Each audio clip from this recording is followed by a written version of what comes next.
Vote ঘোষণা হতেই রাজ্যে কড়া দাবাই কমিশনের। রীতিমধ্যে আমরা সবাই জানি যে রাজ্যের মুখ্য সচিব নন্দিনী চক্রবর্তীকে বদলি করা হয়েছে, তার পাশাপাশি স্বরাষ্ট্র সচিবকে বদলি করা হয়েছে, কিন্তু এইবার আরো বড় 3জন আইপিএস কে বদলি করলো নির্বাচন কমিশন। ইতিমধ্যে কলকাতার সিপি, রাজ্যের ডিজিআইজি এবং তার পাশাপাশি এডিজি ল অ্যান্ড অর্ডারকে বদলি করা হয়েছে। অর্থাৎ এ রাজ্যের যে সিপি ছিলেন, বা বলা ভালো যে কলকাতার সিপি যে ছিলেন সুপ্রতিম সরকার, তাকে সরিয়ে দেওয়া হয়েছে। কলকাতার সিপিকে সরিয়ে দিয়ে নতুন সিপি করা হয়েছে অজয় কুমার নন্দাকে।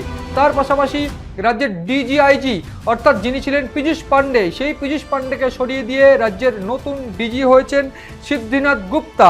তার পাশাপাশি এডিজি ল অ্যান্ড অর্ডার যে ছিলেন বিনীত গোয়েল, তাকে সরিয়ে দিয়েও কিন্তু এ রাজ্যের নতুন ADG law and order Ajay Kumar রানাডেকে আনা হয়েছে। ফলে এই যে গোটা পরিবর্তন, এই পরিবর্তন যে হবে সেটা আজ করা যাচ্ছিল। এই কারণে ইতিমধ্যে নির্বাচন কমিশনের তরফ থেকে চেয়ে পাঠানো হয়েছিল যে কারা কারা 2021 বিধানসভা, 2024 লোকসভায় যেসব অফিসারদের তালিকাভুক্ত করে রেখেছিল কমিশন, তাদেরকে রিয়াক্ট করা হবে না। কিন্তু এক্ষেত্রে কোন কারণে বদলি করা হলো তা কোনোভাবে বলা না গেলেও যে নির্বাচন কমিশন যে বদলি করবে তা আজ করা যাচ্ছিলই।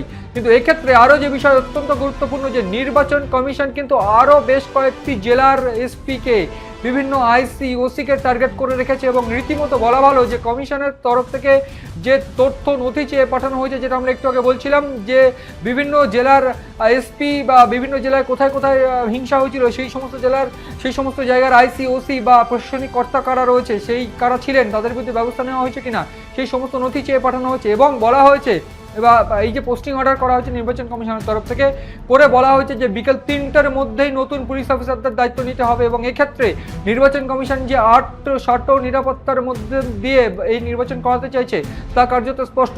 এই যে নতুন যে অফিসারদের দায়িত্ব দেওয়া হচ্ছে, তার পাশাপাশি কলকাতা পুলিশ এবং রাজ্য পুলিশে আরও একাধিক রদবদল হবে বলে মনে করা হচ্ছে। এবং এক্ষেত্রে একেবারে অত্যন্ত প্রাসঙ্গিকভাবে আমি বলতে চাইবো যে বিভিন্ন জেলার ডিস্ট্রিক্ট ম্যাজিস্ট্রেট, ডিও এবং তাদের এর পাশাপাশি বিভিন্ন বিডিওকে বদলি করা হতে পারে বলে এখন অবধি সূত্রের খবর।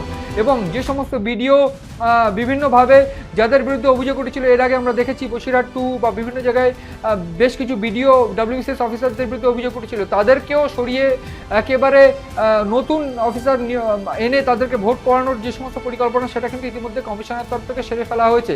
এ প্রসঙ্গে আমি আরও একটু বলতে চাইবো যে নির্বাচন কমিশন কিন্তু পরিষ্কার করে দিতে চেয়েছিল, বা জ্ঞানেশ কুমার পরিষ্কার করে দিতে চেয়েছিল যে এ রাজ্যের যে নির্বাচন সেটা একেবারে কাঙ্ক্ষিত এবং অত্যন্ত একেবারে হিংসাবিহীন, রক্তপাতহীন ভোট হবে। এবং সেই পথেই কিন্তু এইবার হাঁটছে নির্বাচন কমিশন। এক্ষেত্রে রাজ্য পুলিশের একাধিক কর্তা এবং এই যে প্রশাসনিক যে 2 কর্তা, স্বরাষ্ট্র সচিব এবং মুখ্য সচিব, তাদেরকে সরিয়ে দিয়ে নতুন অফিসার নিয়োগ করা, এক্ষেত্রে এই গোটা রাজ্য সামলাতে গিয়ে যখন প্রশাসনিক দল বা বলা ভালো যে রাজ্যের শাসক দল তৃণমূল যখন এই সেটআপ তৈরি করে রেখেছিল নির্বাচনের আগে, সেই সেটআপ একেবারে ভেঙে দিয়ে কমিশন যে নিজের সেটআপ বা একটা নতুন সেটআপ তৈরি করছে, সেই পরিস্থিতিতে কতটা সহজ হবে এই রাজ্যের শাসক দলের জন্য এই নির্বাচন, সেটা কিন্তু রীতিমতো প্রশ্ন উঠছে।